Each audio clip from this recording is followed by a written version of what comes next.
ఒక్కసారి కొమ్మూరి గోల్డ్ కి కాల్ చేయండి. తాకట్లో ఉన్న మీ బంగారాన్ని విడిపించి మార్కెట్ ప్రైస్ కి వాళ్ళు కొనుక్కుని మిగతా డబ్బులు మీకు ఇచ్చేస్తారు. రైట్, బ్రేకింగ్ న్యూస్ చూస్తున్నాం మన టీవీ స్క్రీన్ పై.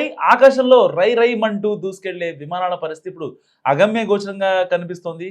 భారీగా పెరిగిన విమాన ఇంధన ధరల వల్ల ఇండియన్ ఎయిర్లైన్స్ పరిశ్రమ తీవ్రమైన పెట్రోల్ కష్టాల్లో పడింది. పరిస్థితి ఎలాగంటే విమానాలు నడపడం అసాధ్యమని, ఆపరేషన్లు పూర్తిగా ఆపేయాల్సి వస్తుందని ఎయిర్ ఇండియా, ఇటు ఇండిగో, స్పైస్ జెట్ వంటి పెద్ద పెద్ద కంపెనీలు కేంద్ర ప్రభుత్వానికి లేఖ రాసి తేల్చి చెప్పేశాయి. ఒక మాటలో చెప్పాలంటే విమానయాన రంగం ఇప్పుడు ఐసీలో ఉన్నట్టుగా మారుతుందని ఆవేదన వ్యక్తమవుతోంది. అంతర్జాతీయంగా జరుగుతున్న యుద్ధ మేఘాలు, గొడవల వల్ల ముడి చమురు ధరలు ఒక్కసారిగా కొండెక్కి కూర్చున్నాయి. సాధారణంగా ఒక విమానం గాల్లోకి లేవాలంటే అయ్యే మొత్తం ఖర్చులో దాదాపు 40% కేవలం ఆ విమాన ఇంధనం కోసం మాత్రమే ఖర్చు చేయాల్సి ఉంటుంది. అయితే ఇప్పుడు ఆ ధరలు భరించలేనంతగా పెరిగిపోవడంతో సంస్థల దగ్గర డబ్బులు సరిపోవట్లేదు. దీనికి తోడు కొన్ని దేశాల మీదుగా విమానాలు వెళ్ళకూడదనే ఆంక్షల వల్ల చుట్టూ తిరిగి ప్రయాణించాల్సి రావడంతో ఖర్చు మరింత తడిసి మోపడవుతోంది.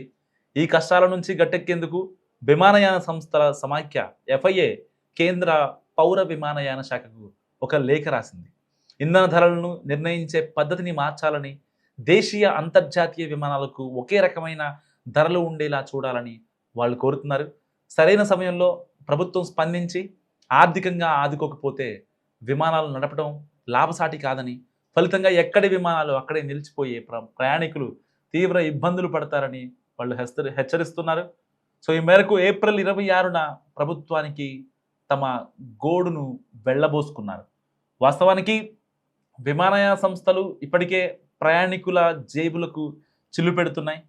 సో గత మార్చి, ఏప్రిల్ నెలల్లోనే ఇండిగో, ఎయిర్ ఇండియా వంటి సంస్థలు ఫ్యూయల్ సర్ఛార్జ్ పేరుతో టికెట్ ధరలను పెంచేశాయి.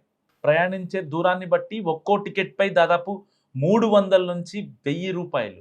కొన్ని సంస్థలు అయితే అంటే పర్టికులర్గా అంటే ఎక్కువ ట్రాఫిక్ ఉండే destinations like Hyderabad to Vijayawada, Hyderabad to Bombay, Hyderabad to Goa, Hyderabad to Delhi, ఇలాంటి వాటిల్లో అయితే 300 రూపాయల నుంచి దాదాపుగా 2300 వరకు కూడా అదనంగా వసూలు చేస్తున్నాయి ఈ ఎయిర్లైన్స్. సో విదేశాలకు వెళ్ళే విమాన పరిస్థితి అయితే ఇంకా దారుణంగా ఉంది. సో చాలా వరకు ఇండిగో ఆపేసింది. అయితే దుబాయ్ కావచ్చు, మలేషియా, కౌలాలంపూర్, ఇటు వియత్నాం, ఇంకా యూరప్ కంట్రీస్కి, ఇటు అమెరికాకి, సో ఇలాంటి ఫ్లైట్స్ మొత్తాన్ని ఎయిర్ ఇండియా కూడా ఆపేద్దామనే యోచనలో ఉంది. సో యూరప్ లేదా అమెరికా వంటి దేశాలకు వెళ్ళే రూట్లలో ఇంధన ఛార్జీల రూపంలోనే 1000 రూపాయలు అదనంగా భారం అవుతోంది విమానయాన సంస్థలకు. సో విమాన ఇంధనంపై ఉన్న పన్నులు ప్రపంచంలోనే అత్యధికంగా ఉన్నాయి.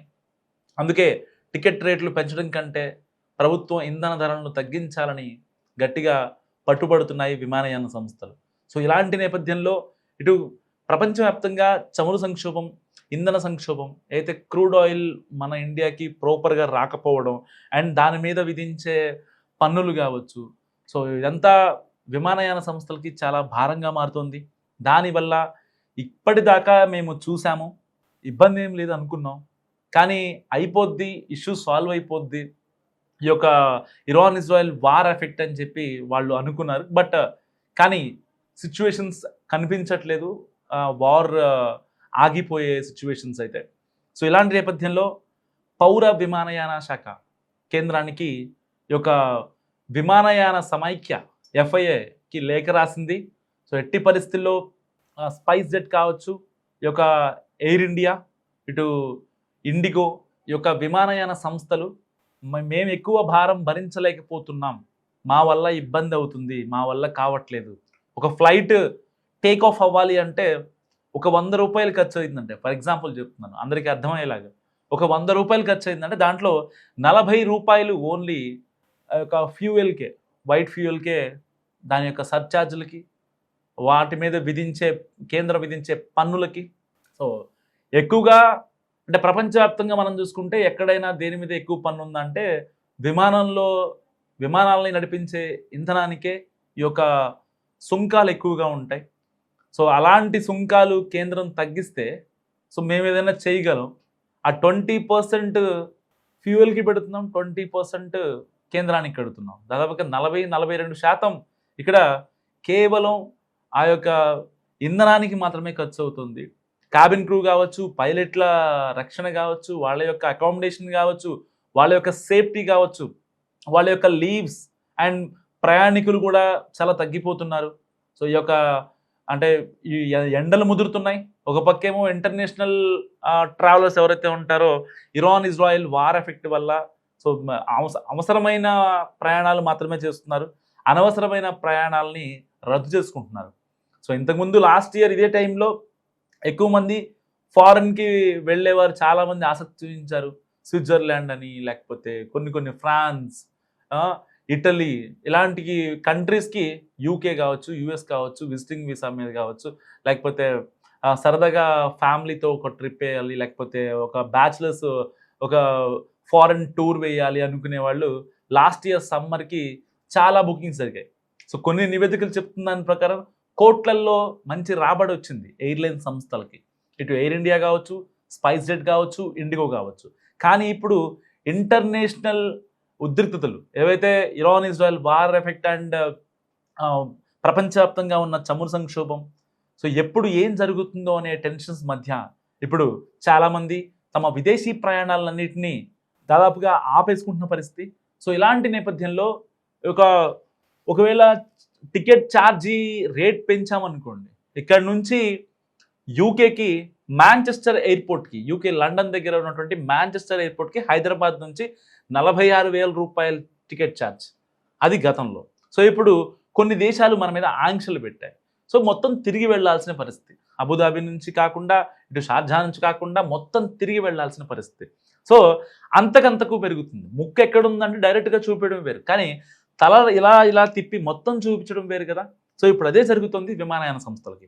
ఎట్టి పరిస్థితుల్లో వాళ్ళకి కేంద్ర ప్రభుత్వం విధించే సుంకాలు ఏవైతే ఉన్నాయో ఆ ఇంధనం మీద వాటి సుంకాలు కనుక తీసేయగలిగితే మేము చాలా హ్యాపీగా ఉంటాం, ఎయిర్లైన్ సంస్థలన్నీ హ్యాపీగా ఉంటాయని చెప్తున్న పరిస్థితి. సో ఇలాంటి నేపథ్యంలో ఎట్టి పరిస్థితుల్లో మా మీద ఆ సుంకాలు మొత్తం తీసేయాలి, లేకపోతే కనుక మేము ఎయిర్లైన్స్ నడపలేని స్టేజ్లో ఉన్నాం. ఈవెన్ అయితే ఇప్పటికే దాదాపుగా ఒక 10-15 రోజుల నుంచి ఇంటర్నేషనల్ ఎయిర్పోర్ట్స్ లైక్ బయటికి వెళ్ళే ఫ్లైట్స్ ఏవైతే ఉంటాయో అవన్నీ కూడా క్లోజ్ చేయడం జరిగింది.